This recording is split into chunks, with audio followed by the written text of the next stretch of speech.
Bonjour Guy, bienvenue. Bonjour Cécile, bonjour Patrick, bonjour à tous. Alors Guy, vous allez nous révéler, paraît-il, un scoop ce matin, parce que vous vous êtes procuré l'enregistrement sonore de la réunion interministérielle qui s'est tenue hier à l'Élysée, c'est ça? Ah oui, quand même. Oui, Ah oui. mais tout d'abord, une précision sémantique. On ne doit plus dire réunion interministérielle, mais groupe de parole des MGQN-PQC, membres du gouvernement qui ne pensent qu'au cul. Et oui, dorénavant, les réunions de travail des ministres sont remplacées par des séances de thérapie de groupe sur le modèle des alcooliques anonymes. Donc les ministres s'installent en demi-cercle face à un psychothérapeute qui se tient devant un agrandissement de 3 mètres de haut de l'habitat Griveaux. Et donc hier, le psy a ouvert la séance en disant « Bonjour à tous, je rappelle que vous êtes malade, mais ici personne ne vous juge. Et aujourd'hui, je voudrais accueillir un nouveau membre des MGQN-PQC. Ah, mais il s'agit d'une femme, c'est une première. Jusqu'à présent, on n'avait que des hommes et un chien, puisque je salue la présence parmi nous de Nemo, le labrador du président, qui, rappelons-le, n'a cessé de se frotter contre les chevilles d'Angela Merkel lors du voyage d'adieu de cette dernière. Ce texte que ça sentait la saucisse de Francfort. Donc tu es notre première femme, bonjour. Comment t'appelles-tu?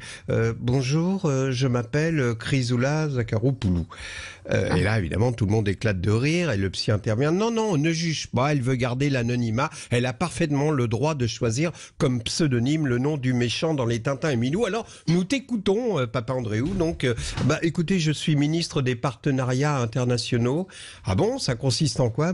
On pratique des échanges multiples avec des partenaires du monde entier. Ah, un peu comme le fait Patrick Roger chaque week-end lors de ses masterclass consacrées à son bel organe. Bon, quel est ton problème, Tirouli, Tiroula? Eh bien voilà, je suis gynécologue, je suis accusé de violer mes patientes. Ah bon, mais enfin, techniquement, excuse-nous, ce premier abord, pour une femme, ça paraît compliqué sur le plan technique. À cet instant, Damien Abad intervient et l'interrompt en disant « Mais arrêtez de stigmatiser les minorités. Rien n'est techniquement impossible quand on est obsédé sexuel. Moi-même, j'ai été victime de discrimination, certains prétendant que je serais incapable d'agression sexuelle sous prétexte que mon handicap me prive des mouvements des bras. Eh bien, je peux vous dire qu'à force de volonté, on peut parvenir à surmonter ce handicap. Arrêtez de nous stigmatiser. Tout le monde a le droit d'agresser sexuellement. » À cet instant, j'aurais pu continuer en vous parlant de l'intervention de Darmanin et des autres et d'aller à la facilité jusqu'à la fin de la chronique. Ouais. Quand je me suis souvenu qu'hier, je vous avais promis de parler du message préoccupant que m'a fait parvenir Cécile. Ah merde. Ce message disait,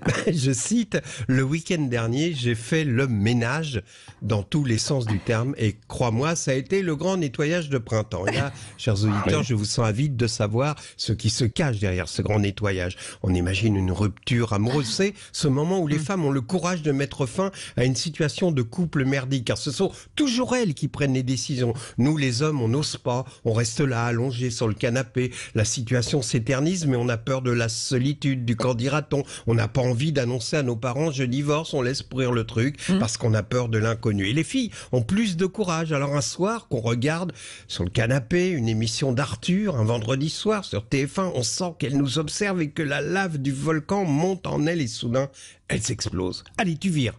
On est surpris, mais c'était calme. Oui, c'était calme, mais je te regarde et tu vois ce qu'elle est devenue, notre vie. On est côte à côte sur le canapé du salon un vendredi soir. On regarde Arthur. Tu m'avais promis d'autres vendredis soirs. T'avais dit qu'on partirait en moto dans la nuit vers la mer, qu'on arriverait au petit matin sur la plage de Deauville, qu'on entrerait dans l'eau en mouillant nos vêtements, en éclatant de rire. Et là, tu viens de rire à une vanne d'Arthur.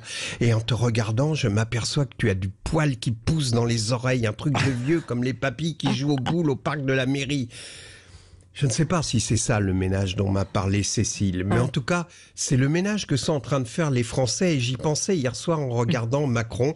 Les Français ont juste voulu mettre fin à une situation merdique lors de ces législatives. Ils savent que ça va être le bordel, mais ils ne supportent plus de vivre lobotomisés sur un canapé. Oui, c'est nul, mais ça fait un appel d'air. Alors, bonne journée, à lundi. Peut-être d'ici là, aurez-vous fait un ménage de printemps. Merci, beaucoup, Guy Carlier. Guy Carlier. On vous embrasse bien sûr, à retrouver sur sudradio.fr.